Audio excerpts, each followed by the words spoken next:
This morning, the Business Roundtable, which is made up of over 200 of America's largest employers, is going to be announcing a new corporate initiative to try and help create more equitable access to economic opportunities for Black Americans and other communities of color. For more on this, let's bring in our guest this morning. Joining us now is Doug McMillon. He is the president and CEO of Walmart. He's also the chairman of the Business Roundtable overseeing this initiative. And Doug, it's good to see you. Thanks for being with us this morning. Thank you. We spoke with you about all of this initiative, what the BRT was looking into over the summer, and you have made some progress, and you're here to tell us about that. Where do things stand right now? What have you all kind of learned after looking into this a little more deeply? Yeah, sure. We kicked things off in June, and as you may remember, we asked CEOs that are members of the BRT to take on a look at several systems, complex systems that exist in the country, and start to understand why all too often inequities are being generated. So we had leaders take a look at the financial system, employment system, housing, healthcare, education. The Equitable Justice Committee looked at criminal justice and policing reform. People like Craig Arnold, Randall Stevenson before he retired, Mary Barra, Arnie Sorensen, Robert Smith, Jamie Dimon, Alex Gorski, Chuck Robbins has been great. Along with other CEOs, they worked together and went through over the last few months looking at policies and what companies do, how government works. And today we're generating a report sharing our findings. And it does focus on what we, the businesses, can do, in particular large businesses, but hopefully there's some ideas in there for smaller businesses as well, but also some policy recommendations in each one of these areas to try and create an outcome where we have a more equitable system. I would say we've learned a lot, talked to over 100 different experts, and we don't see this as the end, Becky. We see this as an update on what we've learned and recommendations that we are making to the country and for ourselves. But there is obviously a lot more work to do.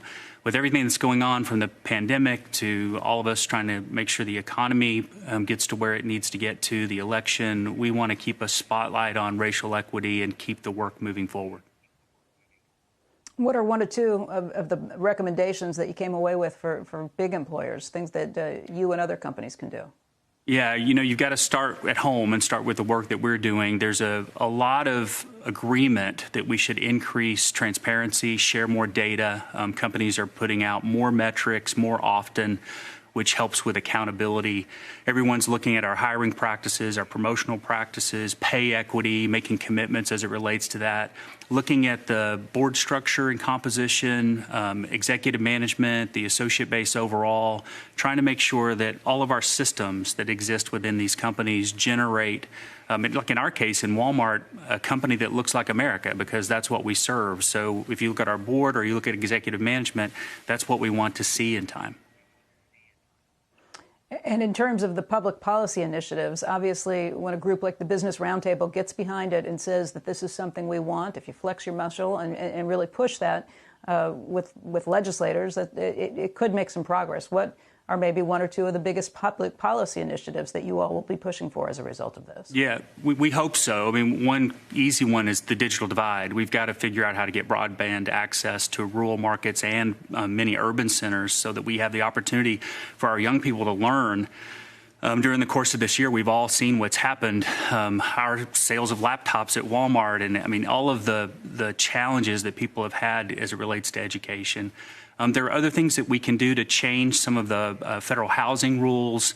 Really, it comes down to communities, Becky. And if you looked at this from a system view, all of these systems, the education system, the finance system, they end up landing in a community. So if you just think of a place, what are the ingredients that are there that change the outcomes so that when someone's born, the zip code that they're born in does not dictate their future? That's how these things need to come together and work. And there are a lot of policy recommendations in the report that we're publishing today, and people can find it on the Business Roundtable website. We hope that you'll go read it. Shepard Smith here. Thanks for watching CNBC on YouTube.